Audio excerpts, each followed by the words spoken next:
બધો ભાવ કૃષ્ણમાં, શરૂઆતમાં ભાવ. ગોપી ગીત ગાયું તેમાં પ્રભુને જુદા જુદા નામથી સંબોધન કર્યું છે. હે સુરતનાથ, વૃષણી ધુર્ય, હે કાંત, હે વીર, હે રમણ, હે સખા, ભજ સખે ભવિત કરીશ મનો, જલરૂહા નનમ ચારુ દર્શય. આ ટૂંકમાં અમે આપની દાસીઓ છીએ, તેમને આપનું સુખ એટલે સખ્ય ભક્તિ પણ સાથે જ છે, તેમજ રાસલીલામાં પણ સમાન ભાવથી પ્રત્યેકની ઈચ્છા મુજબ જુદા જુદા રૂપ ધારણ કર્યા. દરેક ગોપીને એવું થાય કે પ્રભુ રાસમાં રમણ કરે ત્યારે ફક્ત મારી સાથે જ, બીજા કોઈ સાથે નહીં. મારા ખભે હાથ મૂકે અને મારી સાથે રાસ લે. બીજી વિચારે કે ના, પ્રભુ રમણ કરે પેલા મને આલિંગન કરે અને મારા સિવાય બીજા કોઈ સાથે નહીં. ત્રીજી વિચાર કરે પ્રભુ બે હસ્ત મારા મસ્તક પર મૂકે અને મારી હારે રાસ. પ્રભુ અંતર્યામી બધાના મનોરથ જાણી ગયા.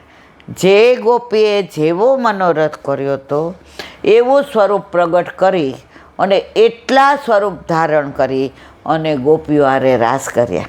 આગલી ગોપીને એમ થાય છે કે હું એક જ, જો પ્રભુ મારી સાથે છે, અને એવી પ્રભુમય બની જાય છે કે એનું ધ્યાન બીજે નથી કે બીજી ગોપી સાથે છે.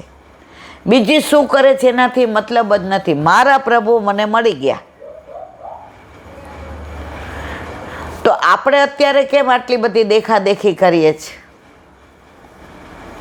આપણે બીજાના જોવા જઈએ છીએ.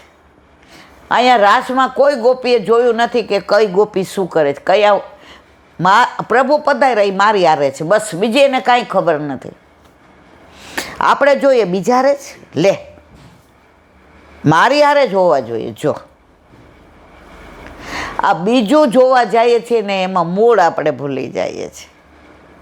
તો જે ગોપીએ જેવો ભાવ મનમાં પ્રગટ કર્યો હતો એવું સ્વરૂપ પ્રભુએ પ્રગટ કરી અને એ ગોપી સાથે એવું રાસ રમણ કર્યું. જેટલા ગોપીજનો તેટલા જ કૃષ્ણ રૂપે બની સૌની ઈચ્છાને પૂરી કરી. જુઓ, રાસ ક્રીડા, જળ ક્રીડા, દાન લીલા, માન લીલા, દરેક જગ્યાએ સખ્ય ભાવના જ રાખે છે. ગોપીઓ સાથે પ્રભુએ સખ્ય ભાવના જ રાખે. વ્રજમાં ક્યાંય ઐશ્વર્ય ભાવના રાખી જ નથી. ગાયોનો ગોવાળ બની ગયો, ગાયો ચરાવે ડાચ ડાચ ડાચ ડાચ. ઓલું સવારે આપણે પ્રભાતિયું ગાઈએ ને, અમારા ડેલામાં કૂવો હતો આ રસિયા બાવાનો. રસિયા બાવા જે અત્યારે ઉપલેટા છે, એમના પિતાશ્રી દ્વારકેશ બાવા નિત્યલીલાસ. તો એ ડેલાનું નામ હતું દ્વારકેશ ભવન, પણ અમે જે જેન બંગલો જ કહેતા. કોઈ પૂછે ને ક્યાં રહ્યો, જે જેન બંગલા. તો સવારે બધા જળ ભરવા આવે ને ત્યારે આ પ્રભાતિયું ગાય. જાગને જાદવા કૃષ્ણ, અત્યારે ગવાય નહીં પણ આ તો સત્સંગના અનુસંધાનમાં. કૃષ્ણ ગોવાળિયા તુજ વિના તેનમાં કોણ જા. હવે કે છે 360 ગો વાળ ટોળે મળ્યા, વડો રે ગોવાળિયો કોણ થાસ. ગાયોનો ગોવાળ. દૈતણા દૈતણા કીતણા કેબરા, કઢેલા દૂધ તે કોણ. ઠાકોરજીને જગાવે છે યશોદા મૈયા. વર્ષના દિવસ 360. અહીંયા ગાયોના અનુસંધાન 360 ગોવાળ, વડો રે ગોવાળિયો. વર્ષના દિવસ 360. એમાં આપણા ઘરે બિરાજ તો આપણો ઠાકોરજી વડો ગોવાળિયો. જાગ, આ બધા આવી ગયા જ, તારી રાહ જોવે, તું વડો ગોવાળિયો છે. દૈતણા દૈતણા કીતણા કેબરા, કઢેલા દૂધ તે કોણ પીશે. માં કે છે આ બધી તૈયારી મેં કરી છાક લઈ જવાની. આ દૂધ કઢેલું તારી ગોરીનું, કારીનું, ઘૂમરનું. ઊભો થા, કોણ પીશે? હરી તારો હાથિયો કાળી નાગનાથિયો ભૂમિનો ભારતે રીખો કોણ વેસે. કાળી નાગને નાયથો છે, માયરો નથી. માયના વખાણ કરીને કહે છે કે જાગ હવે, યદા યદા હિ ધર્મસ્ય. આ ભૂમિનો ભાર કોણ વેસે? કાલિંદીને કાંઠડે ગોધન ચરાવતા મધુરે સિમરલી કોણ વેસે. યમુના કિનારે તું ગાયો ચરાવવા જાય છે. કાલિંદીને ગોધન, વેણું કોણ વગાડશે તારા વિના? અને વેણું ન વગાડે તો ગાયો આવે કેવી રીતે? ગોપીઓ આવે કેવી રીતે? પશુ પક્ષીઓ આમ કરીને બેઠા હશે, યમુનાજી સ્થિર થઈ ગયા હશે. આ બધી લીલા કોણ કરશે? નરસૈયાના સ્વામીના ગુણ ગાતા. ભૂલી ગઈ જો રોજગાર. ગુણલા ગાવ એટલે બધું અંદર આવી જાય. જો નરસિંહ મહેતા મર્યાદા ભક્ત, છતાં એના પ્રભાત્ય આપણામાં આવે છે. ના ગાતા કહેવાનો આશય એ છે, પ્રભુ ગાયોનો ગોવાળ છે, ગોપીઓનો સખો છે, મિત્રોનો મિત્ર છે, પશુ પક્ષીઓ જેની રાહ જુએ છે, વ્રજવાસીનો વાલો છે, નંદ બાવા યશોદાજીનો કનવા છે, દાવભૈયાનો કાળિયો છે. એક ઓલાની અંદર પ્રભુ અનેક લીલા અનેક રીતે અનેક સ્વરૂપે કરે, જેવી રીતે રાસમાં કરી.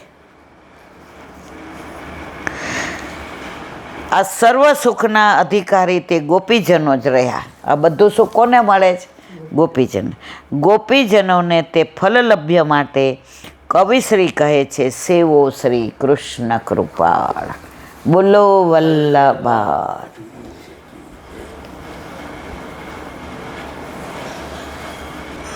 વલ્લભાધીશ કે. સુબોધિનીજીનું પાન વલ્લભ કરાવે તો થાય, અને સ્પર્શ કરવો આપણા બસની વાત નથી. નારદજી દુઃખી થઈ ગયા છે, યુધિષ્ઠિર એને ઉપદેશ આપે છે. યુધિષ્ઠિરને બહુ એવું થાય છે કે મારામાં કંઈક ખામી હશે તો આપણે ધૃતરાષ્ટ્ર અને ગંધારી મૈયા વયા ગયા, વિદુરજી વયા ગયા. ત્યારે નારદજી એને કહે છે તમે કશું ખોટું નથી, તમે તમારી ફરજ બરાબર બજાવી છે, પણ આ લીલા એમના હિતની છે, એમણે જવું જ જોઈએ. એટલે કહ્યા હવે આગળ, યન્મન્યસે ધ્રુવમ લોકમ ધ્રુવમ વા ન ચોભયમ સર્વથા નહીં શોચ્યાસ્તે સ્નેહાદન્યત્ર મોજાત. અર્થ, આ લોક નિત્ય છે કે અનિત્ય છે, અથવા નિત્ય અને અનિત્ય એમ બંને પ્રકારના છે એમ માનતા હો તો પણ મોહથી ઉત્પન્ન થયેલા સ્નેહથી થયેલો શોક કરવો ન જોઈએ. માત્ર સ્નેહથી જ શોક થાય. જેને બહુ પ્રેમ કરતા હોય ને એનાથી શોક થાય. બાજુવાળાનો છોકરો જતો રહે તો આપણને એવો શોક દુઃખ ન થાય, પણ આકડો દીકરો આપણને મૂકીને જુદો થઈ જાય તો આપણને કેવું થાય? એનું કારણ સ્નેહ છે, એનું કારણ મમતા છે. બે જ હેરાન કરે, અહંતા ને મમતા. મારું અપમાન કર્યું, મને કેમ આમ કીધું, અહંતા. અને મારો દીકરો કોઈ કાંઈ કહે એટલે કે પણ તમે મારા દીકરાને શું કામ કહો છો? આવ્યું? તો અહીંયા કે છે આ બધો મોહ છે ને એ આનો જ છે, મમતાનો. તો પણ મોહથી ઉત્પન્ન થયેલા સ્નેહથી થયેલો શોક કરવો ન જોઈએ. માત્ર સ્નેહથી જ શોક થાય છે. સુબોધનીજી, વાદીઓ 4 પ્રકારના. સાંખ્ય મતવાળા બધું નિત્ય છે માને છે. આવિર્ભાવ અને તિરોભાવને, ઉત્પત્તિને, પ્રલયને માને છે. આ કોણ માને? સાંખ્ય. સાંખ્ય કોણે આપ્યો? કપિલ મુનિએ દેવહૂતિજીને. ક્યાં? સિદ્ધપુરમાં, જ્યાં અત્યારે પેલું બિંદુ સરોવર છે, એ સાંખ્ય યોગ. હવે કે બીજો વાદ કયો?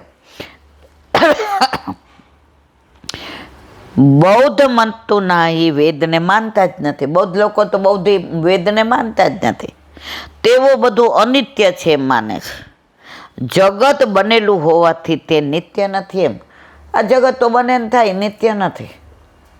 એ લોકો વેદને માનતા નથી. કોણ? બૌદ્ધિઓ.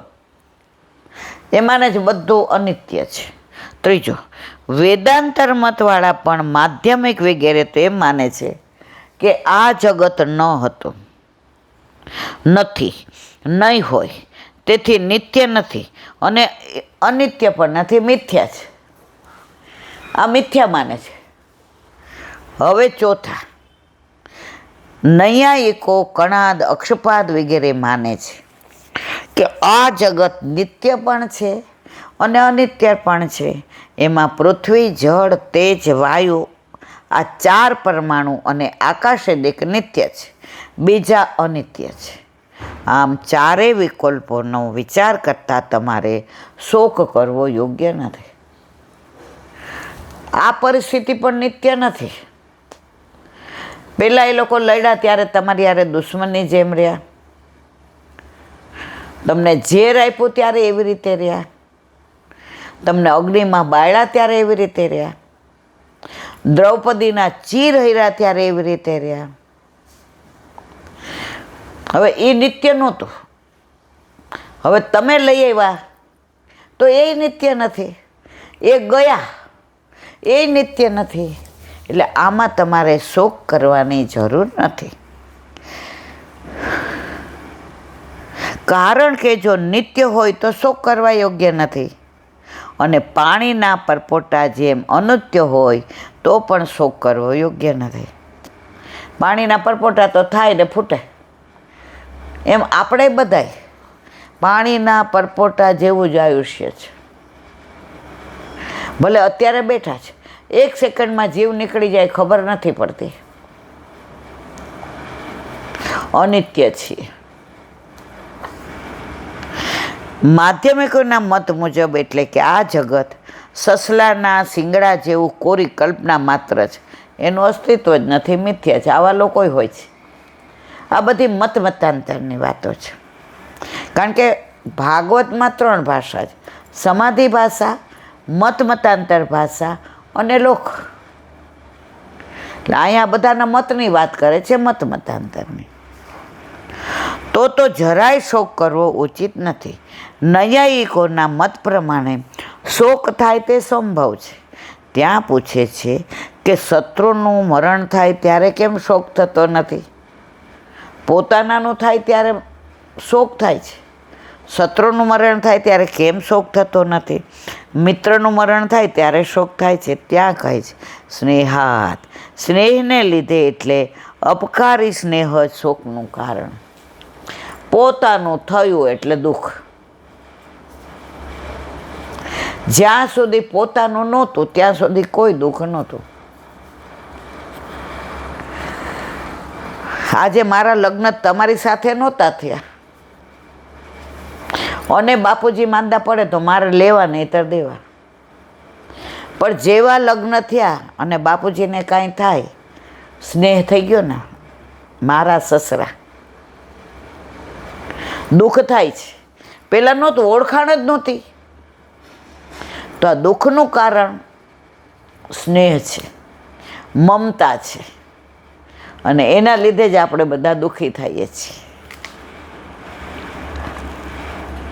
માટે સ્નેહનો ત્યાગ કરવો જોઈએ. અહીં શંકા થાય કે સ્નેહ ક્યારેક સુખ આપે છે, એનો ત્યાગ કેવી રીતે કરાય? જે દીકરા શ્રવણ જેવા હોય એ મા બાપને એટલું સુખ આપે. તો એનો ત્યાગ કેવી રીતે કરવો? કાલે જ મેં ક્યાંક વાંચ્યું હતું કે જ્યારથી વડીલોની જાળવણી કરવાનું બંધ કર્યું છે ને, ત્યારથી જ આ બધી વ્યથા ચિંતાઓ શરૂ થઈ છે. ત્યારથી તમે ઘરમાં વડીલોને પગે લાગવાનું બંધ કર્યું, બહાર બીજાના પગ પકડવા પડે છે. ઓલા તો રોજ પગે લાગો ને રોજ આશીર્વાદ મળે. બીજું કંઈ ભેગું કરો કે ન કરો, રોજ મા બાપના અને ગુરુના આશીર્વાદ ભેગા કરો તો તમારે બીજે ક્યાંય ભટકવું નહીં પડે.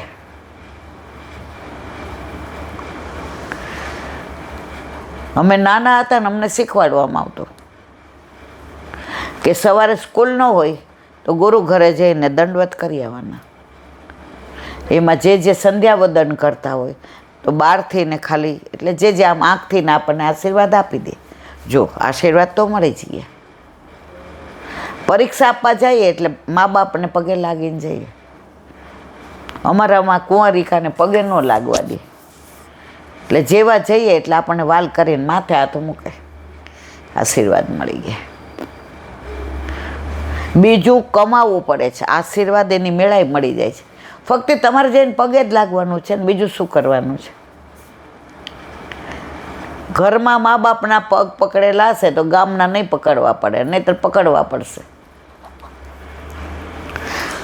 ઓલો છોકરો શેર બજારમાં હારી ગયો હતો, વિચાર કરતો હતો કે હવે ઘરે નથી જવું, આપઘાત કરીને મરી જાઉં. એના પિતાજી મંદિરથી આવતા હતા એટલે ગાડી ઊભી રાખી ને બહાર આમ સિગારેટ પીતો હતો કે તળાવમાં પડું, નદીમાં પડું, પંખે લટકો કે દવા પી જાઉં. પેલા માકડ મારવાની દવા હોતી. બાપ એની બોડી લેંગ્વેજ ઉપરથી સમજી ગયો કે સમથિંગ ઇઝ રોંગ. સામાન્ય એવું બનતું હતું કે એ આવતા હોય ને છોકરો સિગારેટ પીતો હોય ફેંકી દે, આ પીતે જ રાખતો હતો. પાસે આવ્યા, ખભે હાથમાં, ભાઈ હાથ નો દાજી જાય, સિગારેટ પૂરી થઈ ગઈ છે. જુઓ ભાઈ, હાથ નો દાજી જાય, સિગારેટ પૂરી થઈ ગઈ છે. તું દાજી જાય ત્યાં સુધી મને કહેતો નથી, હું તારી પડખે છું. શું થયું છે? ખભે માથું નાખીને રોઈ ગયો. બાપુજી બધું હારી ગયું. મા બાપને હારી ગયો છે. કેમ આવું કયો છે? તારો બાપ બેઠો છે હજી. ગામડાની જમીન વેચી નાખ. આ બધું કોઈને કહેવાની જરૂર નથી. બંગલામાં જ રહેવાનું, ગાડી આની આ જ. જમીન મારા નામે છે. કાલ સવારે બે જઈએ, 5 પૈસા ઓછા આવશે, ગાડી લઈ લે. ઓલો કે હવાર દે, અરે અત્યારે લઈ લે, હાલ. ઘરે કેવડાવી દીધું કે અગત્યના કામે જાય છે. રાતો રાત જમીન વેચી. ત્યાંના શેઠ હતા, એ કે 500 ઓછા, એ કે શેઠ 700 ઓછા, પૈસા આપો.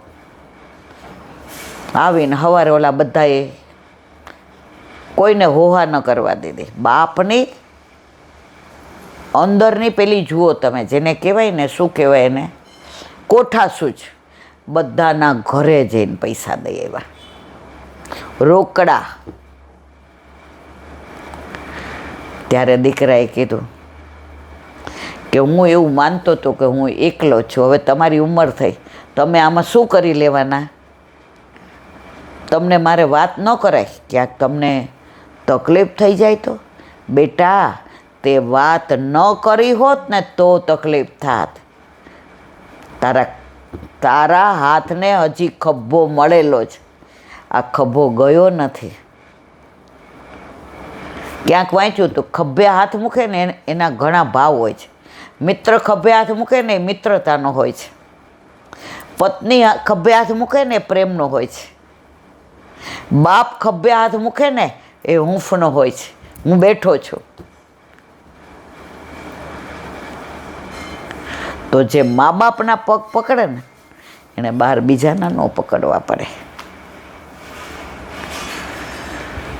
માટે સ્નેહનો ત્યાગ કરવો જોઈએ. અહીં શંકા થાય કે સ્નેહ ક્યારેક સુખ આપે છે તો ત્યાગ કેવી રીતે કરાય?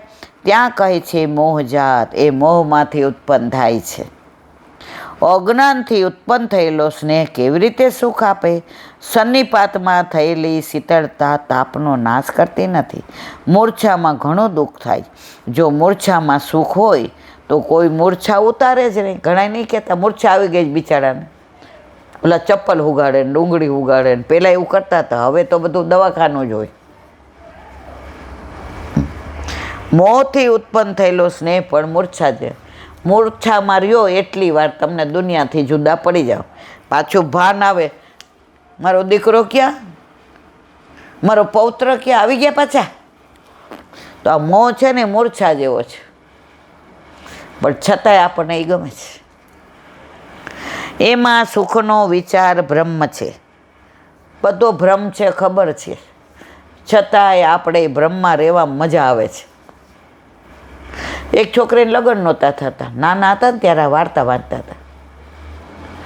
હવે બિચારીને એમ થાય કે મને કોઈક પ્રેમ કરે થારું, રોજ પોતે જ પત્ર લખે, પ્રેમ પત્ર પોતાને, મારી ડિયર આ ને આ, અને પછી નાખી આવે ઓલા બોક્સમાં, તો પાછો આવે કાગળ, એ મારા પ્રેમીનો પત્ર આવ્યો.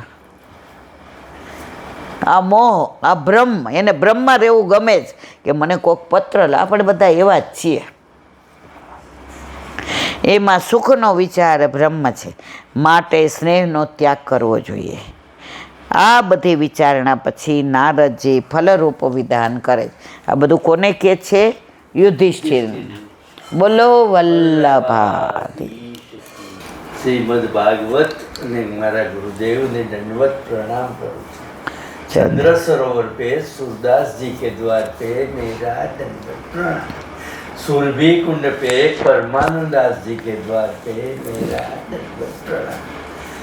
जमुनावता पे संकर्षण कुंड पे कुंभनदास जी के द्वार पे मेरा दंडवत प्रणाम. बिरछू कुंड पे कृष्णदास जी के द्वार पे मेरा दंडवत प्रणाम. कदम खंडी पे गोविंद स्वामी के द्वार पे मेरा दंडवत प्रणाम. अप्सरा कुंड पे चित्त स्वामी के द्वार पे मेरा दंडवत प्रणाम. मानसी गंगा पे नंददास जी के द्वार पे मेरा दंडवत प्रणाम. रुद्र कुंड पे चत्रबुद्धास जी के द्वार पे मेरा दंडवत प्रणाम. વ્રજ વિલાસ વ્રજની ગોપિકાઓને મારા દંડવત પ્રણામ. હે વલ્લભ, સવારથી અત્યાર સુધી સેવા, સ્મરણ, સત્સંગ જે પણ તે કરાવ્યો તે તારા ચરણારવિંદમાં સમર્પણ કરું છું. ભૂલ અપરાધ થઈ હોય તો ક્ષમા કરશો. બોલો વલ્લભાધીશ કી જય. દ્રઢઈન ચરણ કેરો ભરો, દ્રઢઈન ચરણ કેરો. શ્રી વલ્લભનક ચંદ્ર છટાબીન સબ જુગ માયા અંધેરો ભરોસો. દ્રઢઈન ચરણ કેરો. સાધન ઓર નહીં આ કલી જાસોય નિવેરો. સુર કા કહે દ્વિવિધ આંધરો, बिना मोल को चेरो भरोसो. दृढ़ चरण, दृढ़ चरण, दृढ़ चरण केरो. વલ્લભાધીશ કી. આજનો આ સત્સંગ મારા વલ્લભના ચરણારવિંદમાં સમર્પણ કરું છું. ભૂલ અપરાધ થઈ હોય તો ક્ષમા કરશો. આ મારા વલ્લભની વાણી અને ભૂલો એ માની. બોલો વલ્લભાધીશ કી. બધાય વૈષ્ણવને જાજા કરીને જય શ્રી કૃષ્ણ. જય શ્રી કૃષ્ણ.